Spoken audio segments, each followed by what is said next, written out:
కారులోకి బలవంతంగా ఎక్కించి తీసుకుపోయినారు. ఈడనుండా? మరప్పుడు అమ్మ నీ పక్కన లేదా? లాన్నా ఇక్కడే ఉండమ్మి. ఆ అంగడికి పోయి నీళ్లు తీసుకొస్తా. కాస్త నీళ్లు తాగితే రక్తం తొందరగా ఆగుతాది.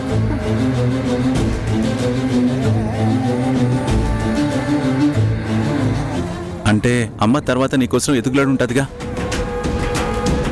అంగడోళ్ళని అడిగే ఉంటదిగా. అవునా? అయితే మనం వాళ్ళని అడిగితే అమ్మ గురించి ఏదైనా తెలుస్తుందేమో.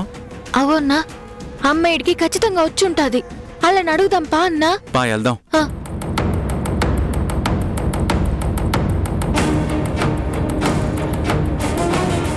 అన్నా అన్నా, వారం రోజుల క్రితం నేను మా అమ్మ ఇడికొచ్చినాం. అప్పుడు మా అమ్మ మీ దగ్గరే నీళ్ళ సీసా కొన్నది. నీకు గుర్తున్నదా అన్నా? గుర్తులేదమ్మా. ఇంతకీ ఏమైంది?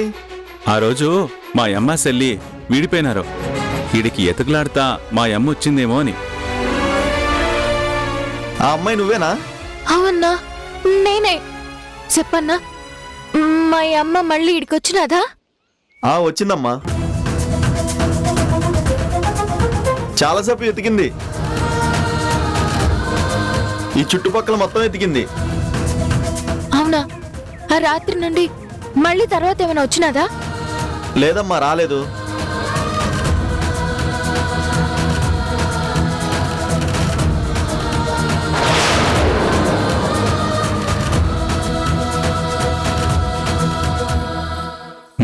పల్సిని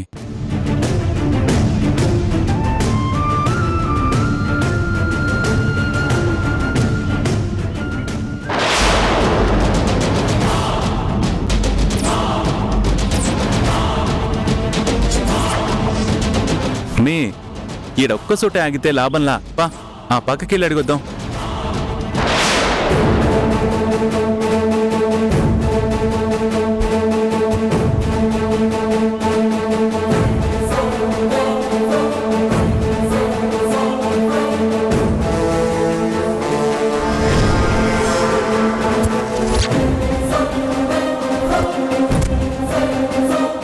ఈ ఇంజనీర్ ఇటొచ్చినాడింది.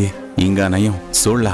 చూసుంటే మేమిద్దరం కలిసినామన్న విషయం ఆ వజ్రావతికి చెప్పేసేవాడు.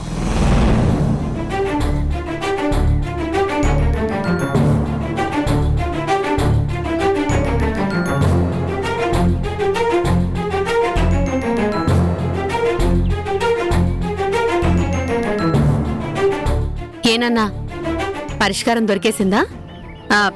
భోజనం చేసేద్దామా? దేని గురించమ్మా? అదేరా, ఇప్పటి వరకు ఆలోచిస్తూనే ఉన్నావు కదా, మరి ఆ సమస్యకి పరిష్కారం దొరికే ఉంటుంది కదా. పద వెళ్ళి భోంచేద్దాం. అక్కడ అన్నం పెట్టి పావుగంట అయి ఉంటుందిరా. అమ్మా,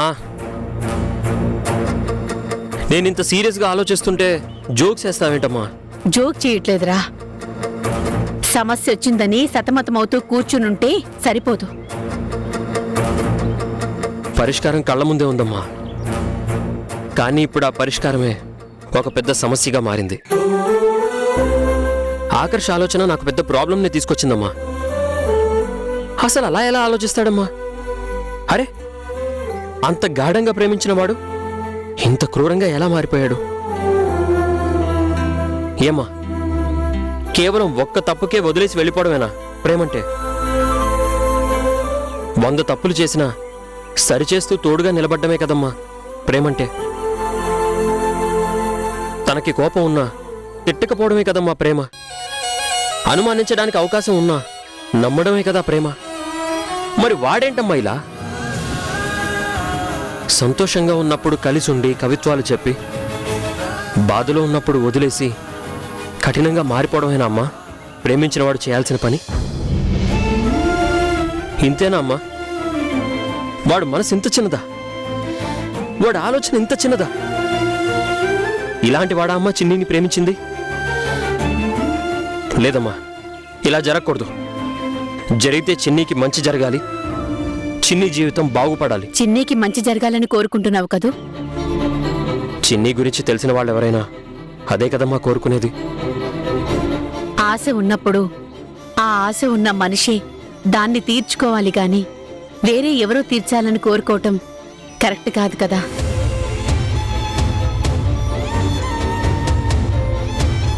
నీ మాటలేవో కన్ఫ్యూజన్గా ఉన్నాయమ్మా.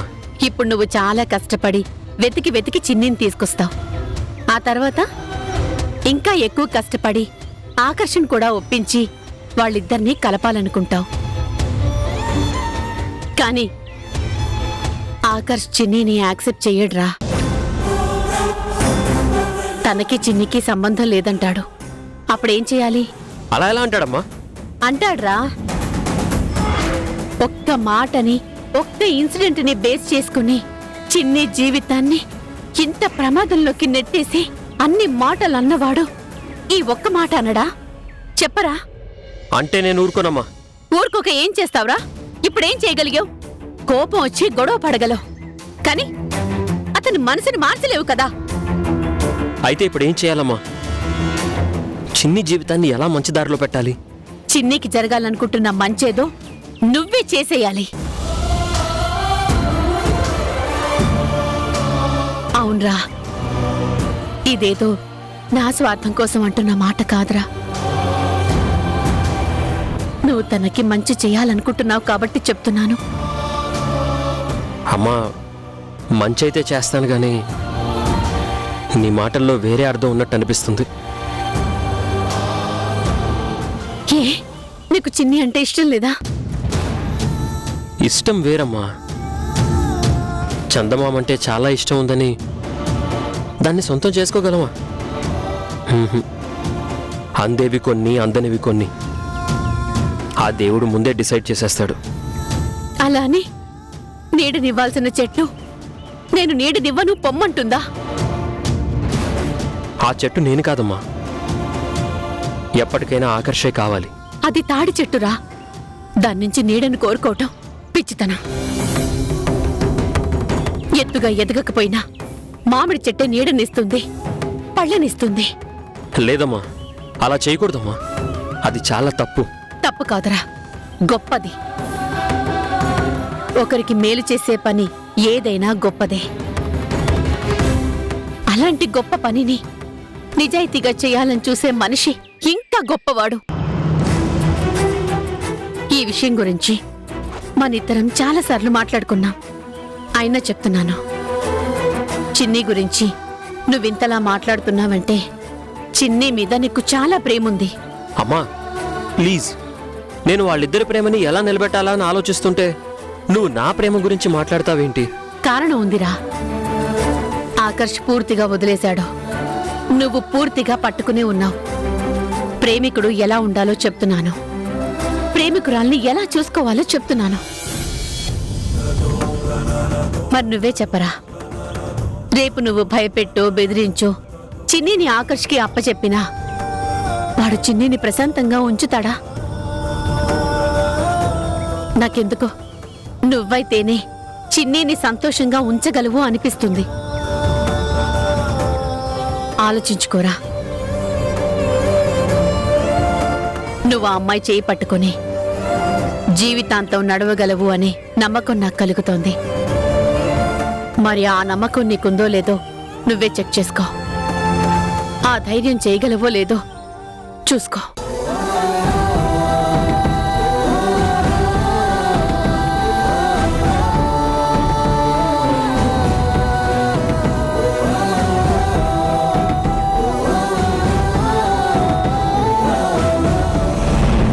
వజ్రావతి నా కొడుకుని యాడపెట్టినాది. అయినా నా కొడుకు శారదాంబగోరికి మనవడిగా ఉండాడుగా. మరి ఆ పెద్దామెకి తెలియకుండా ఆమె మనవడైన వాణ్ణి వజ్రావతి ఎట్లా తీసుకెళ్లి దాసినాది? ఇన్ని దినాలుగా సీను కనపడకపోయినా పెద్దామె ఎట్టు ఊరుకుంటాది?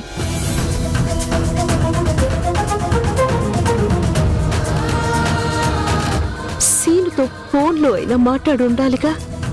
ఫోన్లో మాట్లాడితే సీను తనని వజ్రావతి బంధించిన విషయం చెప్పేవాడుగా. అంటే చెప్పలేదా? అసలేం జరిగినది? వజ్రావతి సీనుని యాడ బంధించినది? శారదాంబగారు ఇన్ని దినాలు ఇంట్లో వంశాంకురం లేకపోతే ఎట్ట ఊరుకుని ఉండాది? ఎవరిని యాం అడగలేదా?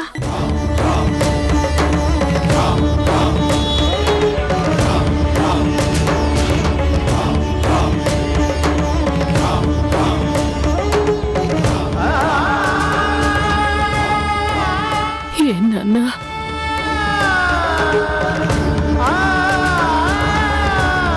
నేను నిన్నేమడగాలి? నా ఆయుష్ కూడా పోసుకుని నిండు నూరేళ్లు బ్రతకమని ఏ తల్లైనా కొడుకుని ఆశీర్వదిస్తుంది.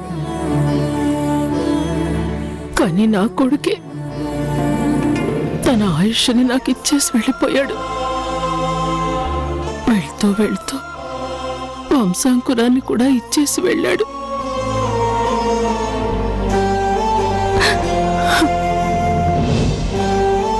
ఇంకా నా కొడుకుని నేనేం అడగాలి?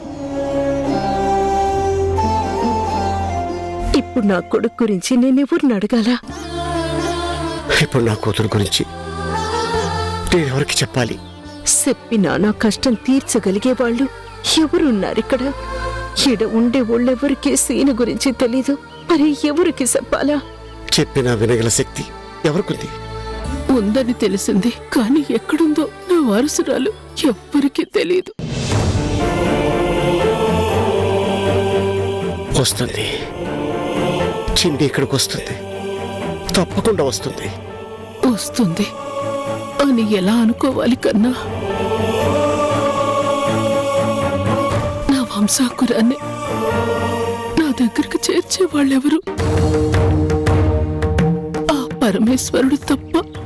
ఆ పరమేశ్వరుడు తప్ప నాకింక దిక్కెవ్వరు? అమ్మా, ఆ దేవుడు, ఆ పరమేశ్వరుడి నా మొర ఆలకించాలి. ఆయన నాకు శక్తిని ప్రసాదించి మళ్ళీ నా మాట నీకు వినపడేలా చేయాలి. ఆయనే కరుణించాలి. కరుణ లేదయ్యా, ఆ దేవుడికి కరుణ లేదు.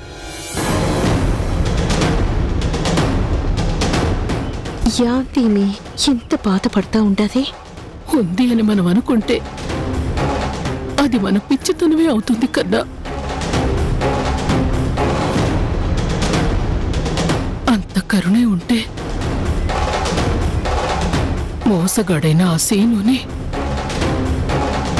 మనింటికి వారసుడిగా ఎందుకు పంపేవాడయ్యా? సీను మోసగాడని పెద్దామెకి తెలుసునా?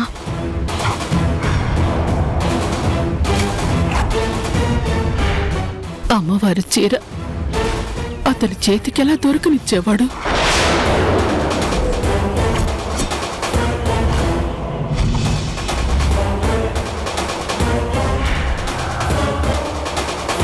నా వంశాంకురాన్ని, నా మనవరాల్ని ఎక్కడో ఎందుకు ఉంచేవాడు? అంటే ఈమె వంశాంకురం మనవరాలి అని ఈమెకి తెలిసినాదా?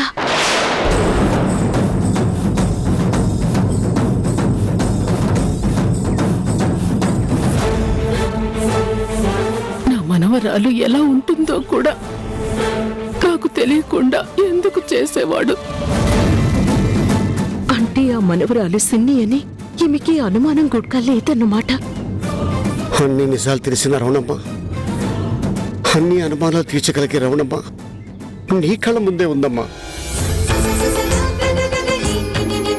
పెద్దామె కండ్ల ముందు సీను లేకపోయినా ఈమె సీను గురించి ఒక్క మాట గుడ్కా అడగంది ఆదానికేనా వజ్రావతి సీనుని పట్టి బంధించి ఉంచగలిగినది? అంటే నా కొడుకుని వజ్రావతి యాన్ చేసినా పెద్దామె పట్టించుకోదన్నమాట. పోనీ సీను నా కొడుకే అని చెప్పేస్తే? చెప్తే సీనుతో పాటు నన్ను కూడా తప్పుగా అనుకుంటాది కాబట్టి చెప్పకూడదు. పోనీ సిన్నే మీ వారసురాలు అని చెప్పేస్తే?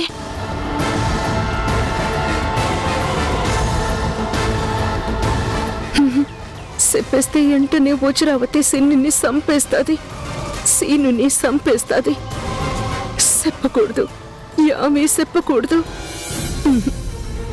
అమ్మా, రవణమ్మ నీకేమి చెప్పలేని పరిస్థితిలో ఉంది. నేను చెప్పినా వినపడే పరిస్థితిలో నువ్వు లేవు. నేనేం చేయాలమ్మా? ఇప్పుడు నేనేం చేయాలి? యాం చేయాలమ్మా? నేనేం చేసి నీ బాధ తీర్చాలా? నువ్వెంత మొరపెట్టకుండా నీ వారసురాలెవరో నువ్వు తెలుసుకోలేవుగా. నేనెంత ఏడ్చినా నువ్వు నా ముందుకు రాలేవుగా. నీ కూతురెవరో నాకు చెప్పలేవుగా. ఇంతే కన్నా మన జీవితాలి ఇంతే.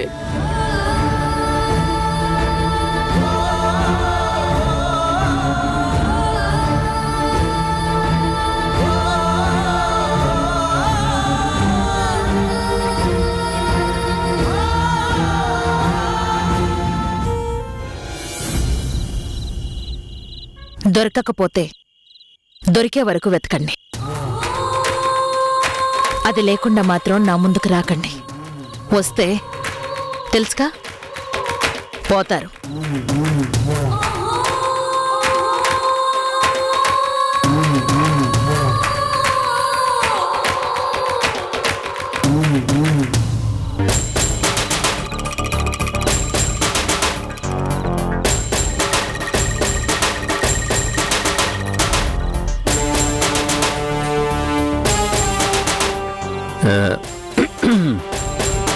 వజ్రా, ఆ, నాకెందుకో నువ్వు పైకి శాంతంగా కనిపిస్తున్న అగ్నిపర్వతంలా కనిపిస్తున్నావు. అర్ధాంగిని కదా, బాగా అర్థం చేసుకున్నారు. అనవసరంగా మాట్లాడి ఈ పర్వతాన్ని బద్దలయ్యేలా చేయకండి. తర్వాత అగ్ని బయటకొస్తుంది, మీరు మాడి మసైపోతారు. అబే, నేనెందుకు చేస్తాను? చేయను, అస్సలు చేయను. చిన్ని దొరకాలండి, లేదంటే ఆ రవణమ్మతో చాలా ప్రాబ్లం అయిపోతుంది. చాలా ప్రాబ్లం అవుతుంది. నిజానికి నిజం చెప్పగలిగే నిజమైన మనిషికి తెలియకుండా నువ్వు దాచిన నిజం తెలిస్తే నిజంగా నువ్వు ప్రాబ్లంలో పడ్డట్టే. నిజమే కదా వజ్రా?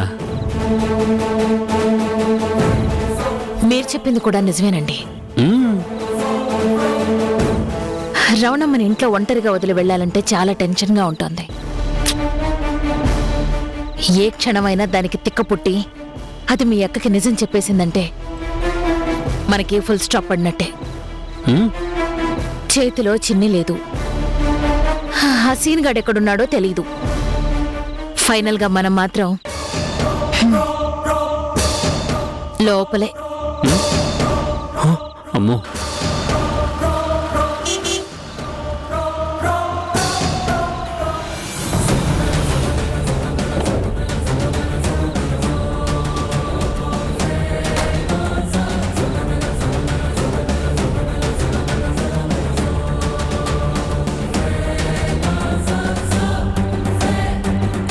నన్ను క్షమించత్తయ్యా.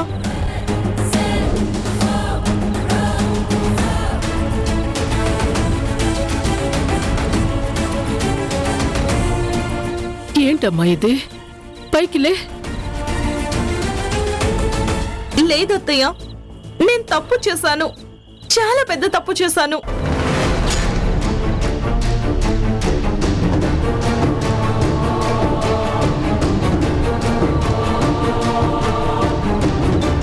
అసలు ఎప్పుడొచ్చావు? రాగానే ఇదేం పని? లేదత్తయ్య, నేను చాలా తప్పు చేశాను, చాలా పెద్ద తప్పే చేశాను. నువ్వు తప్పు చేయడం ఏంటి? ముందు నువ్వు పైకి లే. లేదత్తయ్య, నువ్వు నన్ను క్షమించాలి, నా పాపం పోవాలి, అప్పుడే నేను పైకి లెగుస్తాను.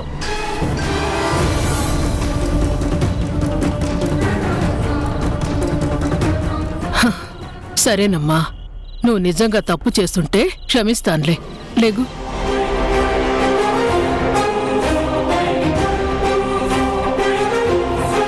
ఇప్పుడు చెప్పు, అసలేం జరిగింది? సారీ అత్తయ్య, నేను నీ మనవరాల్ని కనిపెట్టలేకపోయాను.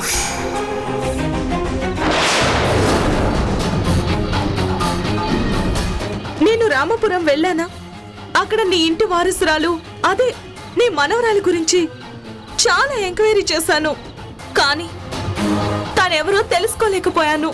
అయితే నువ్వెందుకు బాధపడుతున్నావు దానికోసం? నువ్వు నీ మనవరాలి కోసం ఎంత బాధపడుతున్నావో నాకు తెలుసు అత్తయ్య.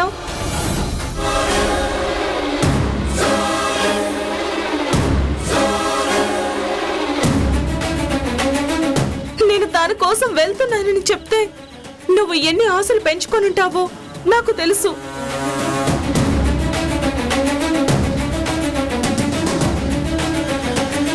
ఇప్పుడు నీ ఆశలన్నీ పూర్తిగా చెదిరిపోయి ఉంటాయి కదా. పర్వాలేదులేమ్మా, ముందు నువ్వు ఊరుకో. అంటే వజ్రావతి కూతురు ఈ ఇంటి అసలు వారసురాలు ఎవరో తెలుసుకుందికి ఆడికిపోయినాదా? ఎట్నో చేసి ఆ నిత్యం తెలిసేసుకుని ఉంటే? నువ్వు నా కోసం ఇంత ప్రయత్నం చేసావు కదా, ఆ ప్రయత్నం ఫలితాన్ని ఇవ్వలేదు. పర్వాలేదులే. సిన్ని ఈళ్ల చేతిలోనే ఉండాది. వారసురాలు సిన్ని అని తెలిసిన వెంటనే సంపేసి ఉండేవారుగా. అమ్మో, ఎంత పెద్ద ఆపద రాబోయినది. అయినా సిన్ని గురించి తెలుసుకుందికి రామాపురం పోవడమేంది? బేబీ, నువ్వు అసలు పూర్తిగా ఎంక్వైరీ చేసావా? చేశాను మామ్. అయినా తెలుసుకోలేకపోవడం ఏంటి? Sorry ma'am, I'm very sorry. అవును, మన రవణమ్మ వాళ్ళది సోమశిల కదా? అవుననుకుంటా.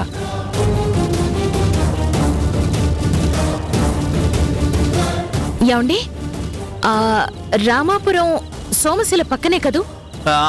అవుననుకుంటా.